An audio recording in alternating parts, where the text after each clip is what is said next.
Oer 4 jaar met het hele spoorlijnentracé van het Dokkumer lokaaltje waarin ere hersteld wezen en zal het verneemde boemeltje weer correct als terug Noord-East-Friesland rieden. Maar initiatiefnemer Stichting Noord-Friese Lokaal Spoorwegmaatschappij had nou nog net de beschikking hoe de miljoenen die daar vernedig binnen. En daarom wordt stap voor stap begonnen. Joet bij het station in Moire.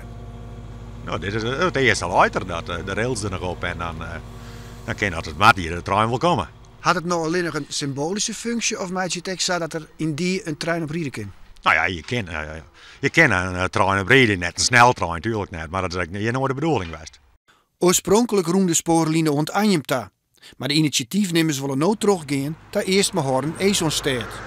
Nog dit hier met het spoor in Moire met zeker 150 meter verlinkt worden.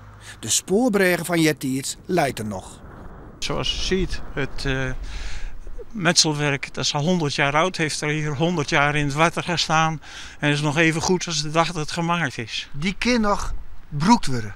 De platen zitten hier nog en dat is een kwestie van een paar dwarsliggers en een paar balken en dan kan het spoor er zo overheen. Er hoeft niks te gebeuren. Hoe wilt de initiatiefnemers het financiële plaatsje nog lang het roenha, is men net benauwd voor een financieel debakel, zoals het grootschalige stoomtreinproject in Snits. Chris Rijf die dit onderzoek doet, die zei gewoon, ik zet er eerst spoorfietsen op, dan ga ik niet inkomen. Dat gaan ze daar misschien ook doen kennen. En daar hadden ze nog 2 jaar niks verdiend, dat alleen maar geld kosten. Dit is het begin van een project, niet een droom. Dat moet verder komen en liefst zo gauw mogelijk.